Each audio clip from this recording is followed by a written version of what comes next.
Headlines 24 breaking news में आपका स्वागत है। मैं आपके साथ जफरुल हसन सिद्दीकी। आज सुप्रीम कोर्ट और हाई कोर्ट ने बहुत ही सख्त टिप्पणियां की हैं और फटकार भी लगाई है। चुनाव आयोग को कड़वी गोली खाने को कहा है। जी हां, सुप्रीम कोर्ट की बड़ी टिप्पणी, कहा मीडिया को हायर अदालतों में रिपोर्टिंग से रोका नहीं जा सकता है। सोमवार को चुनाव आयोग ने कहा कि मीडिया को अदालत द्वारा की गई मौखिक टिप्पणियों की रिपोर्टिंग से नहीं रोका जा सकता है। सुप्रीम कोर्ट ने चुनाव आयोग से कहा कि मीडिया को ओरल ऑब्जर्वेशन से रोकने की उनकी अपील कतई सही नहीं है और इसकी अनुमति नहीं दी जा सकती है। दिल्ली हाईकोर्ट ने केंद्र सरकार से कहा है कि 3 बजे तक बताएं कितने ऑक्सीजन कॉन्सेंट्रेटर कस्टम विभाग में अटके पड़े हुए हैं। जी हां, दिल्ली हाईकोर्ट ने सोमवार को केंद्र से पूछा है कि कितने ऑक्सीजन कॉन्सेंट्रेटर कस्टम विभाग में अटके पड़े हुए हैं। सुनवाई के दौरान वकील अमित महाजन ने जब कहा कि कोई निश्चित संख्या नहीं है, एक आदेश में कहा गया है कि इस प्रक्रिया को 3 घंटे के भीतर पूरा किया जाना चाहिए। इस पर कोर्ट ने कहा कि हम आपके जवाब से संतुष्ट नहीं हैं, आप इस पर स्पष्ट जवाब दीजिए। एक वकील ने कहा कि दिल्ली सरकार ने एम्बुलेंस को मुक्त करने और मृतकों को ले जाने के लिए डीटीसी बसों का उपयोग करने तथा अतिरिक्त शमशान घाट उपलब्ध कराने का वादा किया है। दिल्ली सरकार को कंसंट्रेटर, टैंकरों आदि के लिए फंड की स्थापना करनी चाहिए। मैं व्यक्तिगत रूप से लोगों को चंदा देने की व्यवस्था करूंगा। दिल्ली सरकार के वकील ने कहा कि मुख्यमंत्री राहत कोष मौजूद है, हम खाता संख्या का विज्ञापन करेंगे। वकील ने कहा कि जो फंड होता है वो सामान्य कोविड फंड होता है। मेरा कहना है कि केवल ऑक्सीजन के लिए एक अलग कोष स्थापित करें। दिल्ली मेडिकल एसोसिएशन ने दिल्ली हाईकोर्ट से कहा कि दिल्ली में नर्सिंग होम ऐसे हैं जहां पर ऑक्सीजन की कमी है। नर्सिंग होम में लगभग 8000 बेड हैं। बड़े अस्पतालों के साथ साथ नर्सिंग होम में भी ऑक्सीजन की सप्लाई होनी चाहिए। एक अन्य वकील ने दिल्ली हाईकोर्ट में जरूरी दवाओं की कमी का मामला भी उठाते हुए कहा कि दिल्ली में रेमडेसिविर इंजेक्शन पर ज्यादा ध्यान दिया जा रहा है।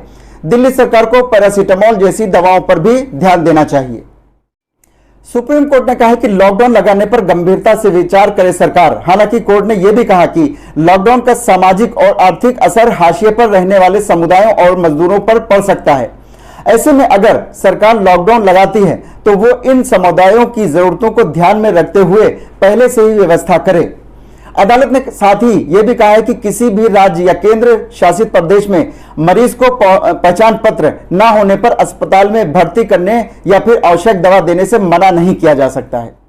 मद्रास हाईकोर्ट की हत्या के आरोप वाली टिप्पणी को दवा की कड़वी गोली समझें, चुनाव आयोग से बोला सुप्रीम कोर्ट। चुनाव आयोग के खिलाफ मद्रास हाईकोर्ट की टिप्पणी पर आयोग ने जो सुप्रीम कोर्ट में याचिका दाखिल की थी, आज उस पर सुनवाई हुई है। हाईकोर्ट ने कहा था कि कोरोना की दूसरी लहर के मौतों के लिए चुनाव आयोग पर शायद हत्या का मामला चलाना चाहिए। सुप्रीम कोर्ट ने चुनाव आयोग को सलाह दी कि वो मद्रास हाईकोर्ट की टिप्पणी को सही भावना में ले। वहीं मीडिया की रिपोर्टिंग पर कोर्ट ने कहा कि मीडिया वही रिपोर्ट करता है जो कोर्ट में होता है। सुप्रीम कोर्ट ने चुनाव आयोग की याचिका पर फैसला सुरक्षित रखा है। शीर्ष अदालत ने कहा है कि चुनाव आयोग को मद्रास हाईकोर्ट की हत्या के आरोप की टिप्पणी को सही भावना में ले और उसे कड़वी गोली के रूप में निगल ले, जो एक डॉक्टर मरीज की बीमारी का इलाज करने के लिए देता है। सुप्रीम कोर्ट ने चुनाव निकाय से कहा कि हमें हाईकोर्ट को आजादी देनी होगी। आप भले ही संवैधानिक संस्था हैं, लेकिन न्यायिक समीक्षा से बाहर नहीं।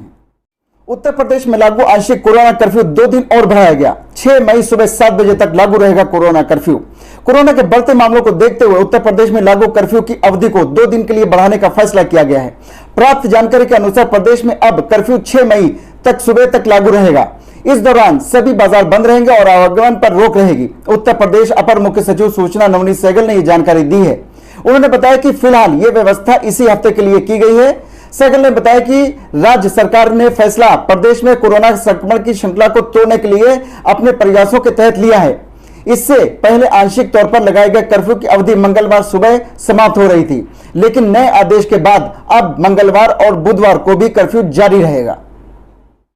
मैं आपके साथ जफरुल हसन सिद्दीकी। अगर आपको हमारा यह वीडियो पसंद आया हो तो इसे शेयर और लाइक जरूर करें और चैनल को सब्सक्राइब करना ना भूलें, ताकि हम आपको देश और दुनिया की ताजा तरीन खबरों के साथ रखें बाखबर। तो देखते रहिए हेडलाइंस 24 सच के साथ।